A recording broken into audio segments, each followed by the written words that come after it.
UP में अखिलेश यादव का बड़ा खेला। उपचुनाव में क्या सीएम योगी को दे पाएंगे मात? अयोध्या में अखिलेश यादव का योगी के खिलाफ जबरदस्त दांव। अयोध्या मिल्कीपुर की कमान खुद सीएम योगी ने संभाली। अयोध्या में अवधेश प्रसाद देंगे बीजेपी को टक्कर। सीएम योगी आदित्यनाथ और केशव प्रसाद मौर्य के खतपट का क्या होगा असर? नमस्कार साथियों, 20 सेकंड के इस क्लिपिंग को देख करके आप समझ गए होंगे कि हम अयोध्या के बारे में बात कर रहे हैं। अयोध्या के मिल्कीपुर सीट के बारे में बात कर रहे हैं, क्योंकि कुछ ही दिनों के अंदर उत्तर प्रदेश में जो है विधानसभा का उपचुनाव होना है। ऐसे में भारतीय जनता पार्टी और समाजवादी पार्टी फिर से एक बार एक दूसरे के आमने सामने हैं। लेकिन इस बार सियासत का दांव अखिलेश यादव ने जो खेला है वो कहीं ना कहीं ये कह सकते हैं कि ये दांव काफ़ी मजबूत है, क्योंकि अयोध्या की सीट में मिल्कीपुर विधानसभा जो है सबसे खास होने वाला है। जो 10 विधानसभा सीटों पे जो उपचुनाव होना है उसमें मिल्कीपुर का सीट जो है सबसे हॉट सीट बना हुआ है। आखिर हो भी क्यों ना, क्योंकि अखिलेश यादव ने राजनीति का वो पछाड़ा मारा है जिसमें शायद सीएम योगी आदित्यनाथ को मजबूरीवश मिल्कीपुर की कमान संभालनी पड़ी है। जी हाँ, हम बात कर रहे हैं अवधेश प्रसाद की, जो कि फैजाबाद लोकसभा सीट से सांसद चुन करके जो है संसद तक पहुँचे हैं। ऐसे में अयोध्या की जो सीट है, अयोध्या में जो मिल्कीपुर की सीट है वो खाली हो गई है। तो यहाँ पे उपचुनाव होना है और उपचुनाव की जो जिम्मेदारी जो प्रभारी अखिलेश यादव ने बनाया है वो स्वयं अवधेश प्रसाद को बना दिया है। और कयास ये लगाया जा रहा है कि अवधेश प्रसाद के बेटे अजीत प्रसाद जो है वहाँ से संभवतः समाजवादी पार्टी के उम्मीदवार होंगे। ऐसे में ये कह सकते हैं कि सियासत की साख भारतीय जनता पार्टी की जो है मिल्कीपुर सीट को लेकर के बनी हुई है।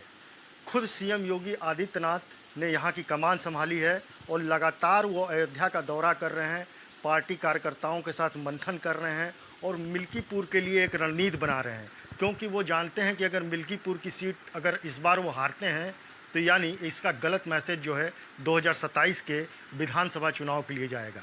वहीं अखिलेश यादव जो है सत्ता का सेमीफाइनल जो है मिल्कीपुर की सीट को और उत्तर प्रदेश में होने वाले उपचुनाव को मान रहे हैं। तो अखिलेश यादव ने तो अपनी पूरी तैयारी कर ली है।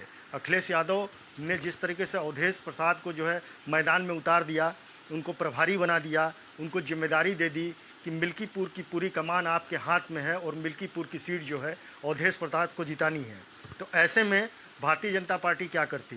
तो खुद सीएम योगी आदित्यनाथ ने जो है मिल्कीपुर की कमान संभाल ली है। लेकिन जिस तरीके से केशव प्रसाद मौर्य से उनका खटपट चलता रहा है पिछले दिनों तक, ये भी कयास लगाया जा रहा है कि क्या केशव प्रसाद मौर्य खुल करके उपचुनाव में सामने आएंगे कि नहीं आएंगे। वहीं जिस तरीके से अवधेश प्रसाद का ये कहना है कि वो 11 बार चुनाव लड़ चुके हैं और 9 बार उन्होंने जीत हासिल की है। अगर मिल्कीपुर की सीट पे वो जीत हासिल नहीं करते हैं और आने वाले विधानसभा जो चुनाव होना है 2027 में, उसका भी उन्होंने दावा कर दिया। एक एजेंसी को इंटरव्यू देते हुए उन्होंने कहा कि 50 सीट भी अगर बीजेपी ला देती है तो मैं अपनी राजनीति को छोड़ दूंगा। ये कोई छोटी मोटी बात नहीं है। तो वो कॉन्फिडेंस लेवल जो है अवधेश प्रसाद का देखा जा सकता है। जिस तरीके से अखिलेश यादव संसद भवन में जो है अपने पास में उसे अवधेश प्रसाद को लेकर के बैठते हैं और तमाम मुद्दों पे उनसे चर्चाएं करते हैं, तो ये समझ सकते हैं कि जो एक सियासी पारा जो बुनने की कोशिश की गई थी भारतीय जनता पार्टी की तरफ से, जब राम मंदिर का निर्माण हुआ उस समय से लेकर के मुद्दा बनाया गया 2024 में राम मंदिर को, लेकिन उस राम मंदिर के मुद्दे के इतर आकर के लोगों ने जो है अयोध्या के लोगों ने वोटिंग किया और अयोध्या की सीट जो है भारतीय जनता पार्टी हार जाती है। तो इसमें जो एक्सपर्टों ने जो मंथन किया उसमें ये बातें निकल करके आई कि अयोध्या में विकास के नाम पर जो तोड़फोड़ मचा, खुद राहुल गांधी अखिलेश यादव ने ये आरोप लगाया कि जो मुआवजा लोगों को मिलना चाहिए था ज़मीनों का वो मुआवजा नहीं मिला। जिस तरीके से रोज़गार की बात की जा रही थी कि जब अयोध्या का विकास होगा तो वहाँ के लोगों को रोज़गार मिलेगा, शायद वो रोज़गार भी लोगों को नहीं मिल पाया, बल्कि जो रोज़गार उनके पास था उसको भी शायद छीन लिया गया, जिसका इम्पैक्ट जो है 2024 के लोकसभा चुनाव में देखने को मिला है। तो ये कमोबेश कई तरीके की बातें इस समय चल रही है, लेकिन यह है कि यूपी के सियासत में इस समय सबसे हॉट सीट जो है वो मिल्कीपुर बना हुआ है। और मिल्कीपुर को लेकर के अखिलेश यादव जिस तरीके से आश्वस्त दिख रहे हैं, उन्होंने अवधेश प्रसाद को आगे करके ये कह सकते हैं कि राजनीति के दंगल में एक बड़ा दांव खेला है। क्योंकि दूसरी तरफ सीएम योगी आदित्यनाथ का चेहरा है और वहीं जो है सांसद अवधेश प्रसाद का चेहरा है। तो लोग ये भी तुलना कर रहे हैं कि अवधेश प्रसाद जो है टक्कर देने वाले हैं सीएम योगी आदित्यनाथ को। तो ये कह सकते हैं कि मिल्कीपुर की सीट में सीएम योगी आदित्यनाथ को उलझा करके अखिलेश यादव जो है बाकी की बची जो 9 सीटें हैं उस पर अपनी राजनीति की चाल चलेंगे। खैर ये तो आने वाला समय बताएगा कि राजनीति का ऊँट किस करवट जा कर के बैठेगा।